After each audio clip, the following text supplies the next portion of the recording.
Louisiana Beer Reviews looks at Bell's Amber Ale. Now there's a pretty label showing the woods of Michigan. I have been in the woods in Michigan. I almost ran over a deer on a highway in Michigan. Luckily, right before I hit it, the car was able to screech to a halt. That was pretty scary. Anyway,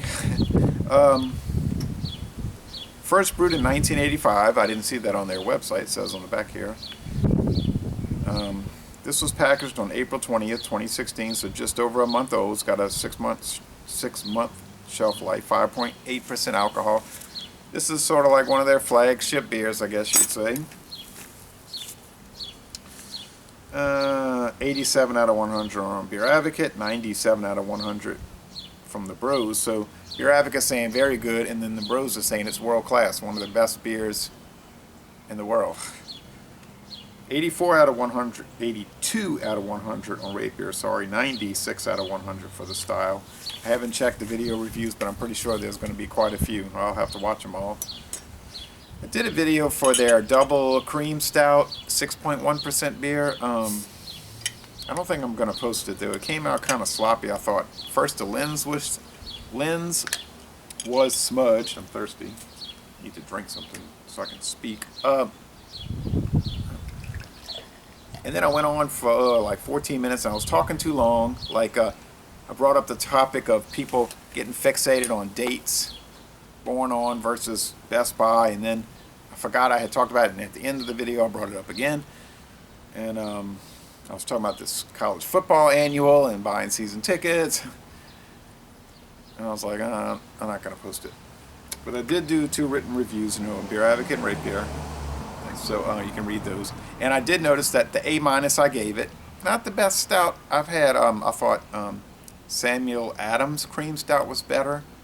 For instance, Sierra Nevada Stout. The sun is almost 90-degree angle right now, by the way. Those were better. I mean, A- is good. It's not a complaint, but for $2.29 a bottle,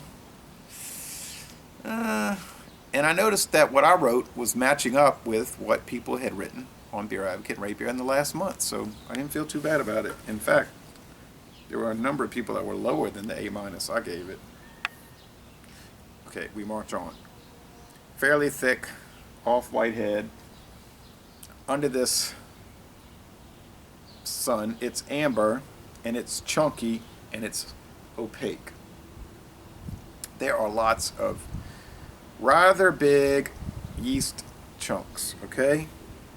And some people are really turned off by that. They don't like the chunks in their beer, and they just can't stand it. I watch a lot of video reviews, and they'll say, don't pour that in my beer, I hate it. And other people say, it's just yeast, grow up. But something about it just bothers them. And I can see little tan chunks all on top of the foam, so hey. We'll see what Mr. Larry Bell has given us today. I like amber ales. Oh yes. I'm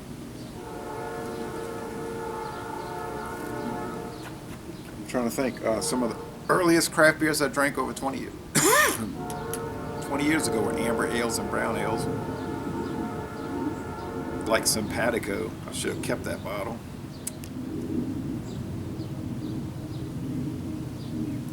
It's like a black, almost black, dark brown, almost black bottle with orange paint on it. You might be familiar with that. Smells full in the nose, pungent, bready. I mean, super bready, malty, brown bread, malt, a little honey.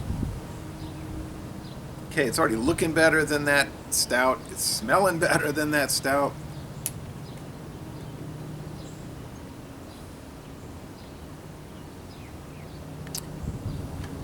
It's tasting better than that stout. And look, I watched the video reviews for that stout. There was about a page full.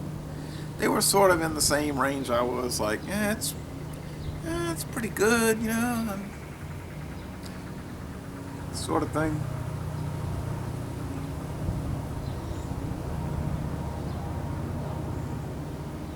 And that one had a low medium mouthfeel. This one has a full mouthfeel. It is like high medium almost heavy. It's fluffy. It's full in the mouth. It's so much malt, so much bread, so much honey, so much brown bread, so much Roman meal. You never see Roman meal bread. Man, in the mid-1970s, that was like the brown bread you would see everywhere. It's sort of obscure today, like very obscure. For today, think of a Sara Lee honey top, something like that.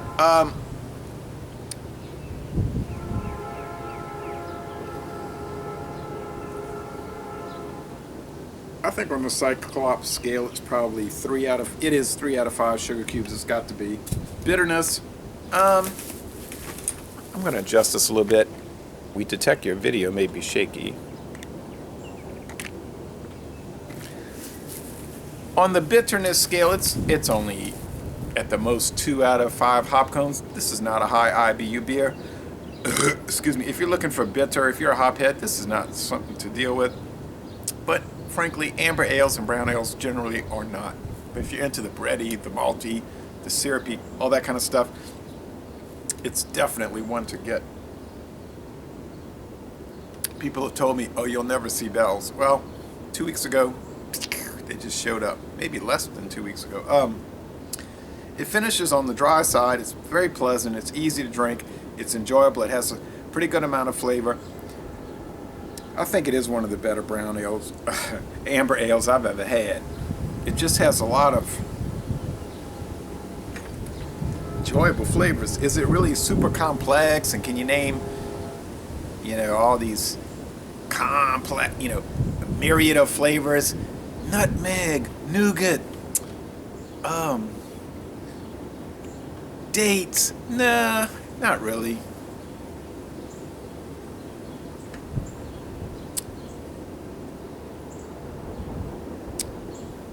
There is a little lemon under taste though, which is a nice add-on. Yeah, I'm gonna say solid A. This is a most excellent beer from Bell's. I think I remember it being $1.99 at Mathern's.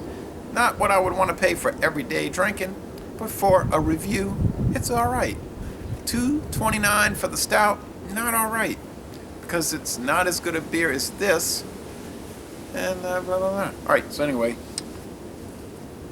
laissez-les bon temps relate, a most excellent A amber ale, and I'm going to end this review by saying y'all come on down to sunny, increasingly humid, and quite warm southeastern Louisiana.